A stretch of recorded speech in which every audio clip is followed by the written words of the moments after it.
is Dennis Bubby Drews. I remember my dad talking about Dennis and what a great ball player he was for the Lakers and the Bison. He graduated from Detroit Lakes High School in 1943 and was named one of 4 greatest Laker athletes of the first half century. Here's Mark Hagan to talk about Dennis Drews and the presentation of his plaque. Mark?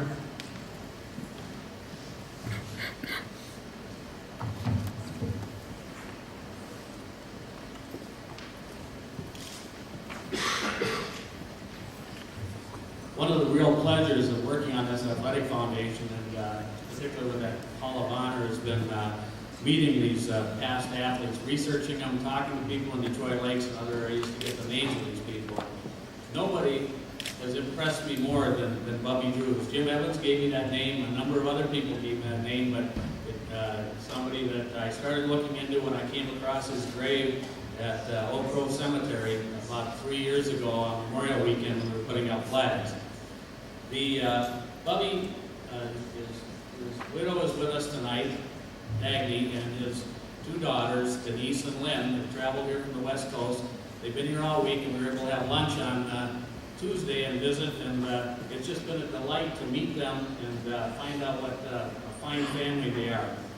Bubby's a 1943 graduate. He was a consensus best athlete of that time, but he was also a friend of Norris Johnson's, who was a inductee in 2010.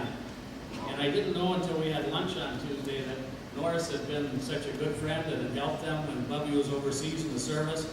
And he also was a mentor to Lynn when Bubby was killed in the plane crash. So it's interesting the way some of these Laker athletes, when Rich Borstead said we stand on the shoulders of those before us, all of those athletes in the 40s and 50s kind of knowing each other, and I could go on with stories about Wally Waltham learning things from Norris Johnson and different ones learning things from different people, but there's that lineage. There's a common quality I've seen in all these athletes over the last 4 years, and 3 times we've had this, and that's that they're all good citizens. They care about others, and they all seem to take something from playing sports and molded it into their future lives and disciplines and how they do things. And I think that athletics is something that has given a lot of people that, and it certainly helped Bubby with that. Every generation of Lakers has had a loss from their graduating class. Many have died in service to their country. Every one of them is missed by their family, their friends, and their community.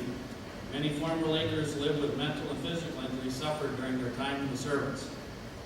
If these individuals had not performed that service, we would not enjoy the freedoms we have today. Bubby died on July 2nd, 1954, shortly after takeoff in a jet fighter on a routine training flight. His wife, Dagny, and his 2 daughters were at home ready to pack and leave for Detroit Lakes for the 4th of July celebration back here. Denise was 5 and Lynn was 7. In visiting with Dagny this week, I was impressed with her outlook. She just keeps moving ahead in life no matter what. She's just created scrapbooks for the daughters so they can remember their dad, but also has not dwelled on that. She spent a career in nursing, raised 2 fine daughters, and has a number of grandchildren and great-grandchildren. There's a lot more to sports, I think, than just scores and stats, and I think I've got a couple letters here that are fairly short that probably sum up Bubby very well. One came from a guy named Mike Ranny, who worked for the Minneapolis Star and Tribune and Bubby's mother soon after the crash. Please accept my sympathy at the death of your son. I formed a healthy respect for him when I played football for the University of North Dakota against the Agricultural College. But my respect grew during the rare occasions when we met under other circumstances. He played well, as you must know, but more important, he played clean and hard. I'm not sure all who played against him and knew him were right, but you may feel sure that all who played against him respected him as I did. Mike Raney, Minneapolis Star Tribune. And from an article in the Detroit Lakes newspaper, it's not an easy task to say farewell last Thursday to Lieutenant Dennis Drews, who lost his life in the crash of a Thunder Street jet in Hampton, Maine. To most of us in Detroit Lakes, it was just Bubby, and that's the way we shall always remember him. In our book, he was among the greatest all-around athletes in the history of Detroit Lakes. He was more than that. He was a good student and a gentleman. After finishing college, Bubby rejoined Uncle Sam's team and played the game in Korea, just as he played in college. Like so many others, he gave his life to his country. Bubby will be missed not only by his family, but scores of former teammates and friends. We call them the greatest generation for a reason.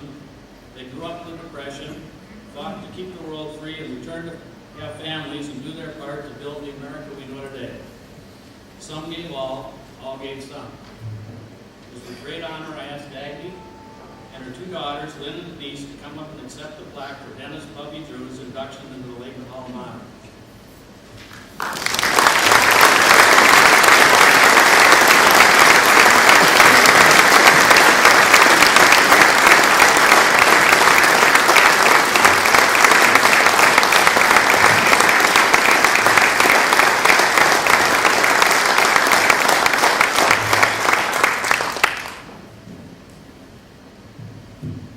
This has been a wonderful evening.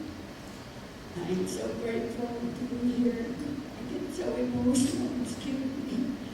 But so many of you have contributed to this event, and how special for us. Thank you.